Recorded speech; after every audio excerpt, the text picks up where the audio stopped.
만주 땅을 향해서 갔는데 중국의 상황은 어떠냐 하면은 중국은 이제 나중에 1930년대 들어오면 노구구의 사건을 일으키고 만주사변을 일으키고 이래가지고 만주국을 세워서 부위를 그 라스트 엠페러 부위 그런 영화 보셨잖아요. 부위를 세워가지고 거기다 이제 만주국 미만주국을 세운단 말이야. 자기들의 꼭두각시 나라를 세우고 본격적으로 이제 중국 대륙을 침략하려고. 똑같은 거죠. 도요토미 히데요시가 한국을 임진왜란 때 한국을 왜 왔어요? 그놈이 중국에 가서 지가 천자가 되겠다는 거예요. 지가 중국의 황제가 될 테니까 길 좀 비켜달라 이런 명목으로 온 거예요. 근데 일본의 소위 말해서 명치 제국주의라는 것도 완벽하게 그렇게 해가지고 뭐냐면은 이 동아시아 전체를 대동아 공영권을 맺는다 이래가지고 지들이 다 쳐먹으려고 했던 거란 말이에요. 그런데 재미난 것은 중국 사람들에게 있어서는 일본 놈들이 그렇게 쳐들어와도 민족 개념이 없어요. 이 민족 개념이 없어요. 왜냐하면 매년 추수 때가 되면 마적이 닥친다고. 마적들. 네? 그래가지고 비적들이 와서 다 뜯어가기 때문에 그것도 그 비적들하고의 관계가 다 그게 또 룰이 있어요.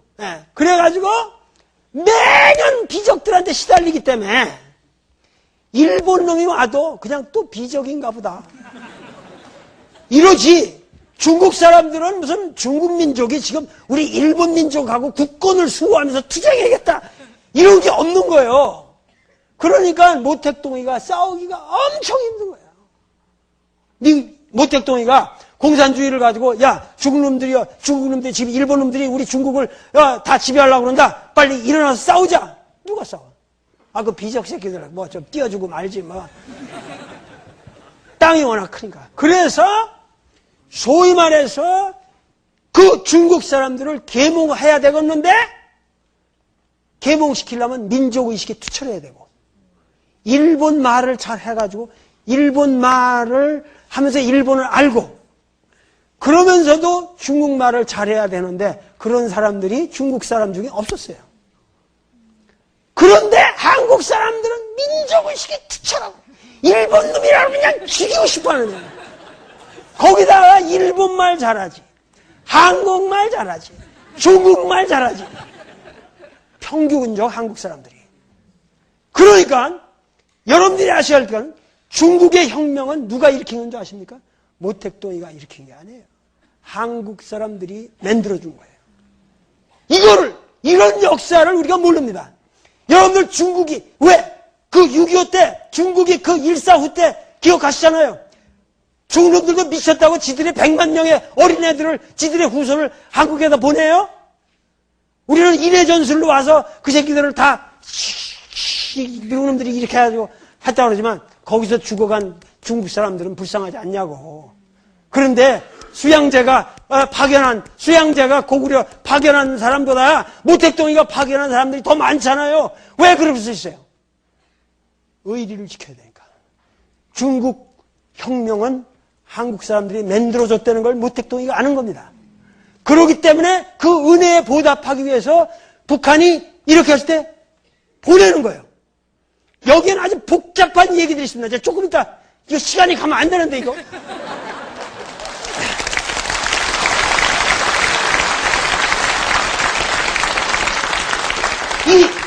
여러분들이 이 숨은 역사, 우리 민족의 이 숨은 역사를 알아야 돼. 러시아 혁명을 레닌이 일으킨 줄 알아요? 그 연해주에서 볼셰비키 혁명을 성공적으로 일으킨 건 전부 한국인들이 해준 거예요. 거기에 소위 말해서 우리나라 역사상 최초로 한국의 커뮤니스트, 한국의 의식적인 커뮤니스트고 레닌하고 같이 레닌을 도와가지고 저 우랄 산맥에서부터 쫙 연해주까지 이르는 모든 거기서 그 연설을 해가면서 한 사람이 바로 여자예요. 알렉산드라 스탄케비치라는 한국인 여성입니다. 예? 우리나라 공산주의 운동자에서 최초의 공산주의자는 알렉산드라 스탄케비치라는 여성입니다. 제 작품의 제5번째 주인공으로 나옵니다. 그러니까 러시아 혁명, 중국 혁명, 한국 사람들의 근대 민족의 순환이 없이는 이해가 안 됩니다.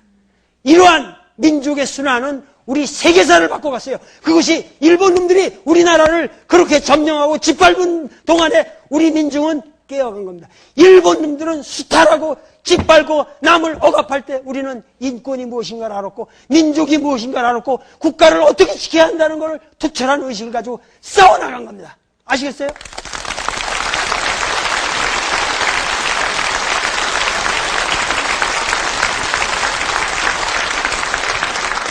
그래가지고 그런 혁명 정신을 가지고 그렇게 대륙에서 휩쓸면서 말 탈면서 그 수많은 독립운동가들이 있었습니다.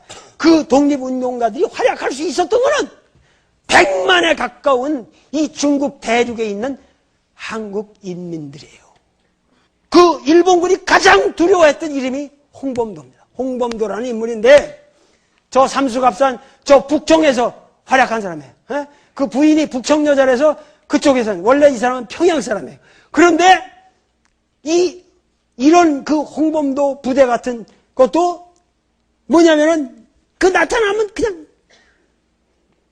쏘면은 그냥 이 사람들은 행복한 거야. 왜냐면 호랭이 잡은 것처럼 호랭이 잡으면 고기 먹지 가죽 쓰지 예를 들면 일본군 하나 보면 그냥 잡으면은 그거 옷 뺐지 군화 저기 하지 거기서 시레이션 박스 나오지 해가지고 탄환 나오지 권총 나오지 완전히 물자를 일본 놈들 포획해가지고 죽여가지고 사는 거예요. 그러니까 홍범도 부대는 아주 무섭습니다. 그러니까 그 한국 군인들의 가장 문제가 뭐냐면은 이게 없는 거야. 잡아도 일본 한국 사람들을 죽이고 나면은 식량이 없는 거예요. 한국 사람들이 뭔 시레이션 박스를 어디서 누가 만들어 주겠습니까? 그러면 독립군이 만주벌판에서 예를 들면 100명이 100일을 움직인다. 어떻게 움직입니까? 네? 보급품이 없는데 어떻게 싸웠어요? 그게 뭐냐면 그 만주벌판의 산간지대고 뭐고는 곳곳에 한국 사람들이 개간을 하고 살았기 때문에 거기서부터 보급을 받는 겁니다. 전부. 네. 그렇기 때문에 우리 독립운동이라고 하는 것은 독립군의 역사가 아니라 독립군을 먹여 살린 그 수없는 민중들 그리고 한 번 싸우고 나면 처참하게 당했습니다. 전쟁을 해서 이겼다. 그 전쟁에서 청산리 대첩에서 이겼다. 이게 중요한 게 아니에요. 청산리 대첩에서 한번 일본 놈들을 사살하고 일본 부대를 괴멸시키고 나면 그 지역 전체의 조선 민중이 죽었습니다. 수천 수만 명을 죽였습니다. 바로 지금 5.18 민주항쟁에서 우리가 경험했던 그 악랄한 짓들과 똑같은 방식으로 일본 놈들이 와가지고 조선 민중을 만주에서 죽였습니다. 그 유명한 사건이 경신참변.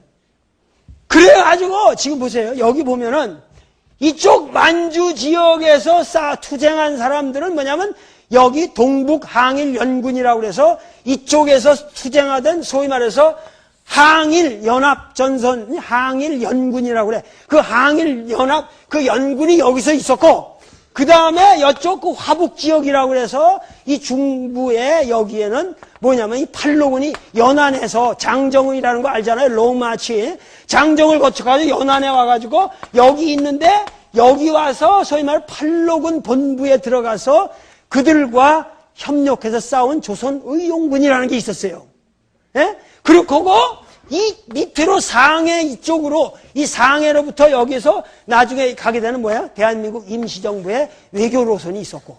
그러니까 대한민국 임시정부의 소위 외교론 노선하고 여기에 화북지대의 의용군 의용투쟁이랑 여기에 뭐 만주 지역의 유격투쟁 이것이 소위 말해서 우리 독립운동사다 이거요. 아시겠습니까?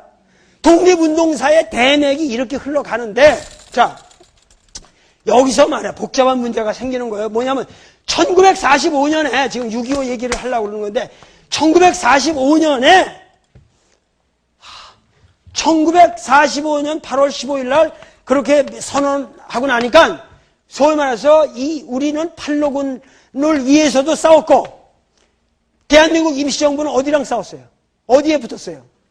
장개석, 국민당에 붙은 거예요, 이거는. 그러니까, 같은 독립군이라도, 여기는 장개석한테 붙어가지고, 장개석이가, 소위 말해서, 소위 말해서, 대한민국 임시정부가 어떻게 먹고 살아야 돈이 있어야 먹고 살잖아요. 그 돈을 전부 장개석이가 대줬다고. 그 장개석이가 대준 거에 계기가 된 게 뭔 줄 알아요? 윤봉길의 그 홍구공원 폭탄 사건 때문에, 자, 조선의 젊은이 한 명이 우리나라 100만 군대가 하는 것보다도 더 위대한 일을 할 수 있다. 얘들을 도와줘야 된다. 그래가지고 장개석이가 그때부터 눈이 번쩍 돼가지고, 그게 1932년이에요. 윤봉길이가 그렇게 한 게.